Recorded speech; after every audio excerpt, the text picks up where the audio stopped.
18ই মে সোমবার থেকে কলেজের অ্যাপ্লিকেশন শুরু হতে চলেছে। তোমরা এবার কলেজের জন্য অ্যাপ্লিকেশন অনলাইনে জমা করতে পারবে। তো এই কলেজের অ্যাপ্লিকেশন রিলেটেড কিছু গুরুত্বপূর্ণ তথ্য তোমাদের সাথে শেয়ার করব। তোমরা যারা কলেজের জন্য ভর্তি হবে তোমরা অবশ্যই সোমবার থেকে অনলাইনে অ্যাপ্লিকেশন জমা দিয়ে দেবে কলেজে ভর্তি হওয়া নিয়ে। তো এই কলেজে ভর্তি হওয়ার কেমন কি প্রক্রিয়া থাকে, প্রথম থেকে শেষ অবধি কি প্রসিডিওরে তোমাদের অ্যাপ্লিকেশনগুলি জমা নেওয়া হয় এবং কিভাবে তোমাদের সিলেকশন করা হয়ে থাকে, সমস্ত ডিটেলসগুলো তোমাদেরকে জানিয়ে দেবো, যাতে তোমরা সঠিকভাবে কেউ কোনো মিস না করে অ্যাডমিশন নিতে পারো। তো তোমাদের অনলাইনে অ্যাপ্লিকেশনটি হবে, তোমাদের প্রত্যেকটি কলেজে আলাদা আলাদা করে গিয়ে অ্যাপ্লিকেশন করতে হবে না। তোমরা এই wbcap.in সাইটে এসে West Bengal centralise admission portal চালু করা হয়েছে। এখান থেকে তোমরা সমস্ত কলেজের অনলাইন অ্যাপ্লিকেশন জাস্ট একটি ওয়েবসাইটের মাধ্যমে করতে পারবে।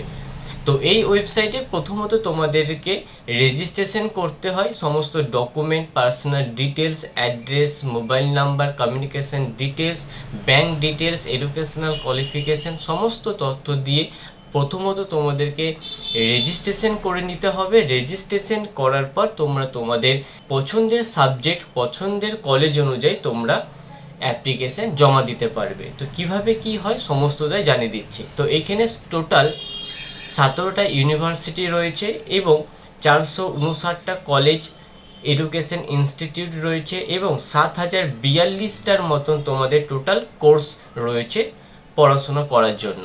ডাব্লিউপি ক্যাপের অফিসের নোটিফিকেশনটি দেখে নাও, তোমরা সমস্তটাই বুঝে যাবে। তো 18ই মে থেকে 1 জুন অর্থাৎ প্রায় তোমরা 12 দিনের মতন সময় পাচ্ছ, তোমরা রেজিস্ট্রেশন করতে পারবে এবং অনলাইনে অ্যাপ্লিকেশন করতে পারবে।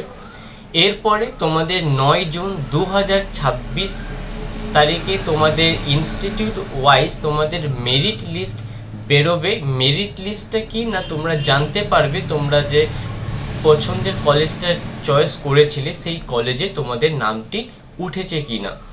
তো 9 তারিখে 18 থেকে 1 তারিখ অবধি তোমরা রেজিস্ট্রেশন করলে, তোমরা কলেজ সিলেক্ট করলে, সাবজেক্ট চয়েস করলে, সাবজেক্ট চয়েস করার পর 9 তারিখে তোমরা যদি দেখো তোমাদের নাম উঠবে, সেই নাম অনুযায়ী সেই কলেজে তোমাদের কিন্তু ভর্তি হতে হবে, মিস করলে হবে না। তো 9 তারিখ থেকে 15 তারিখ পর্যন্ত তোমরা অ্যাডমিশন নিতে পারবে, তোমরা যে যে কলেজে ভর্তি হবে। তো অ্যাডমিশন কিন্তু সবাইকে নিতে হবে, এটা ভাবলে হবে না যে এই কলেজে আমার পছন্দ নেই তো আমি অনলাইন অ্যাডমিশনটা এখন নেবো না, পরবর্তী লিস্টে আমরা নাম আসলে নেবো না। এখন কিন্তু তোমাদের সকলকেই প্রথম লিস্টেই তোমাদেরকে অ্যাডমিশন নিয়ে নিতে হবে পেমেন্ট করে।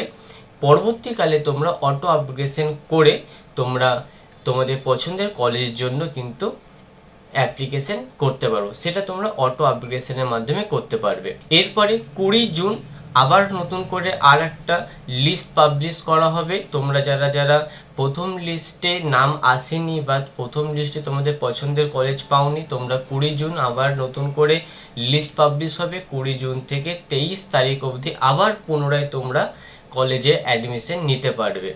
এরপর 27 জুন থেকে 4 জুলাই পর্যন্ত তোমাদেরকে অবশ্যই তোমরা যে যে ইনস্টিটিউটে ভর্তি হলে বা অ্যাডমিশন নিলে অনলাইন অ্যাপ্লিকেশন রসিদ, ফিস পেমেন্টের রসিদ, অনলাইন অ্যাপ্লিকেশনের কাগজগুলো সমস্ত ডিটেলস, এছাড়াও তোমাদের এডুকেশনাল ডিটেলস, আধার কার্ড, ব্যাংকের খাতা সমস্তগুলোই জেরক্স করে অরিজিনাল ডকুমেন্ট সাথে নিয়ে কলেজে যেতে হবে এবং সেখানে তোমাদের ফিজিক্যাল ভেরিফিকেশনটি করাতে হবে। ঠিক আছে, প্রথম ফেজে এতটাই রয়েছে। এরপর সেকেন্ড ফেজ 7 জুলাই থেকে আর একটা তোমাদের ইনস্টিটিউট ওয়াইজ লিস্ট পাবলিশ করা হবে এবং এইখানে একটি মপ আপ রাউন্ড চলবে। তোমাদের 7 জুলাই থেকে 16 জুলাই অবধি ফ্রেশ অ্যাপ্লিকেশন নেওয়া হবে, এক্সিস্টিং অ্যাপ্লিকেশনও নেওয়া হবে। যারা তোমার not allowed in any seat phase 1-এ যারা কোনো সিট পাওনি তারা পুনরায় এই সময়টিতে ফাঁকা সিট থাকলে তোমরা আবার পাবে